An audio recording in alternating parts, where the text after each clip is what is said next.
General of Health, Ashley Bloomfield, thanks so much for joining Stuff this morning. Now, we'll get straight into it. What can you tell us about the August 2nd location of interest? Where was it, who was it, and what does it tell us about the genesis of this outbreak? Morena, so actually I can't add any more detail than what's on the website, the Ministry of Health's website. Yes, there is this early location of interest right early in August, and I thought it was the 3rd of August, might be 2nd or 3rd. All of our cases that we've talked about, in fact we've got 10 in total, but 9 of those we know are associated with the outbreak and they're all linked. One of the cases that came in last evening was the Air New Zealand crew member, and that was found through surveillance, regular surveillance testing. So it's clearly linked to the border. This is an international crew member, but it's not yet linked, and I don't think it will be linked to the outbreak. So we've got these 9 cases. All are acutely infectious, but what I think is the issue here is that one of them was reporting symptoms, possibly right back, and so we go back 2 days before symptom onset, and that's why the public health team has been inclusive and gone back to those earlier sites. But we also know that none of our wastewater testing from last week around Auckland was showing any detection other than the one that drains Jet Park. So we'll have more information on those early locations of interest we can share later in the day. And have you, do you have any update on either the genomic sequencing or the wastewater testing that was being done through late yesterday and into the evening? It was coming through late last night, so I'll be briefed on that this morning. And we have the 9 o'clock cut-off time for any cases that have come through from lab results overnight. The public health units around the country tend to put most of those results in between 8 and 9 o'clock. So 9 o'clock's our cut-off time. So the most recent cases to report are the 3 that we mentioned last evening, one of which is the international crew member.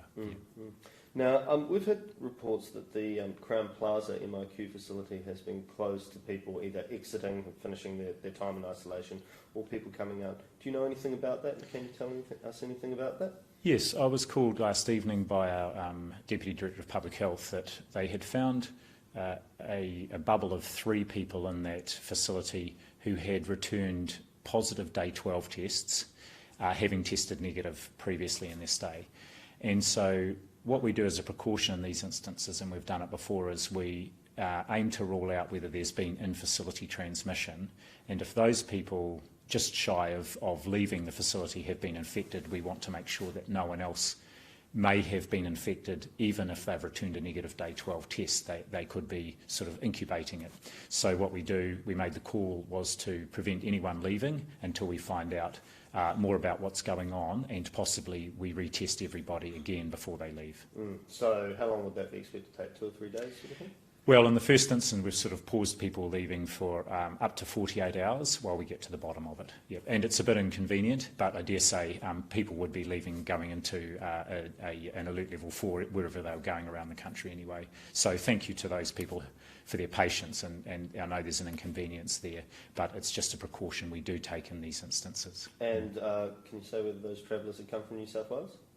I don't have that information, but I would say that's unlikely, but well, actually, we'll check on that and find out. That'll be one of the things we'll get to the bottom of today.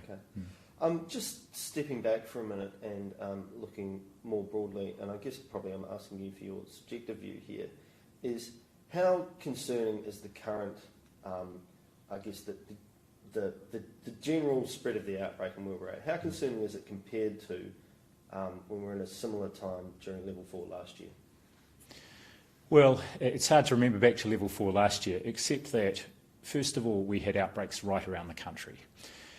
Secondly, we peaked at 90 cases a day, and that was after we'd gone into lockdown, a few days after we'd gone into lockdown. So we're nowhere near those numbers. But what is different, of course, is this is the Delta variant, and we've seen, not just from Australia but elsewhere, that it is more transmissible, it's more infectious, and particularly inside households. Previously, the rate of transmission in households was pretty low to close household contacts. In New South Wales, 70% of the cases are close household contacts, and we've already seen in this little outbreak in Auckland, so far small outbreak, all of the members of a flat have become infected. I'm fully expecting, as we test other household and family contacts, that we will get more cases from that group. So that's more concerning. And then, of course, the other feature of it is that's this shorter incubation period, that people seem to be developing symptoms or becoming infectious within a couple of days, rather than previously it was 4 to 5 days last year. And so that makes it harder to get ahead of it with contact tracing.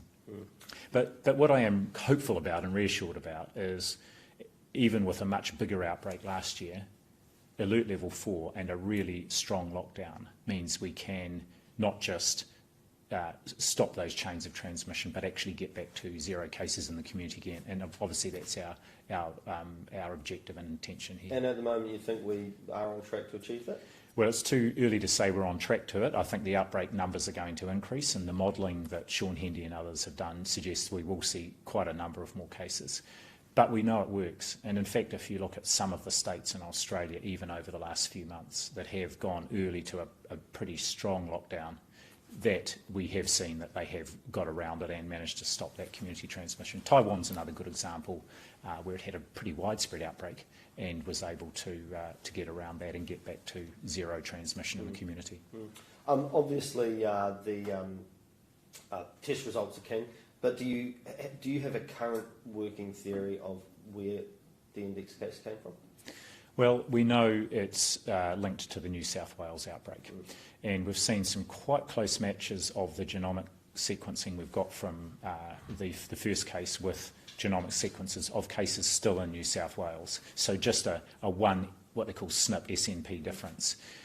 Talking to last evening to one of the ESR genomic scientists, he said that because there are so many cases in New South Wales at the moment, there's a lot of genetic similarity between the whole genome sequences over there.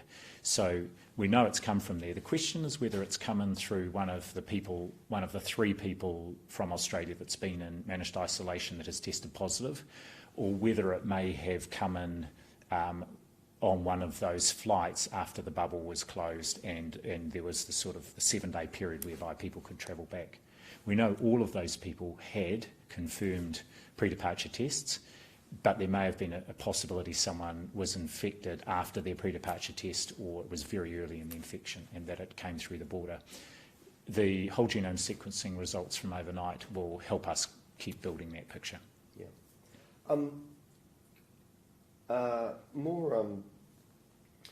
Would you be able to? So there is a reasonable chance it came in that kind of 7-day window when everyone was able to come back. Look, it's a possibility. It could have been that. It could have been through. Remember, there have been flight movements still, so we do have our aircrew coming backwards and forwards. They are on very strict IPC protocols and testing regimes. But we know, and in a way it's remarkable that we got nearly 6 months without a community case, if we look at and see just what sort of havoc Delta's creating elsewhere around the globe. But it only needs just that one very small opportunity and this virus can get through. And we will get to the bottom. What I am confident is that we will get to the bottom of it, because we know all those people who have travelled back since the bubble closed. Just on New South Wales, I mean, how out of control is it there? How would you characterise it, and how much of an ongoing risk is that to New Zealand, even if we get back down to 0 cases? Well, it's an ongoing risk, of course, for all of Australia and potentially for New Zealand, because we still do have flights between. Most of those now, of course, are cargo flights. They've still got really large numbers of cases. But this did happen in Victoria last year, and they were able to get around a very, very large outbreak and get back down to an elimination sort of approach. So it's still a very active outbreak, and they'll be working very hard to get around it. We can see that they are using vaccination also as part of their outbreak control now, which is not something we will need to do for the time being, but we do have contingency plans to surge vaccination, and if we think that's going to be important as part of the outbreak. It's not the focus here yet. Okay, but it is in the toolkit should it be necessary. Yeah, absolutely. We've done planning for that. Just as every district health board had a contingency plan for vaccinating under alert level 4, and they've implemented those yesterday, and will be restarting vaccination today safely for both staff and people, so that we're not adding to the problem. Just on mask usage, could you quickly run us through the new rules around masks? Like when you walk out of your house, when do you need a mask? Well, you need to have a mask on if you're going to have contact any potential contact with someone outside your household. If you're going for exercise by yourself or with someone in a bubble, like a run or a walk or a short bike ride in your local neighbourhood, you don't have to wear a mask. But if you're going to a place where you may have contact with someone, you must wear a mask. And our advice is, of course, just to wear a mask if you leave the household.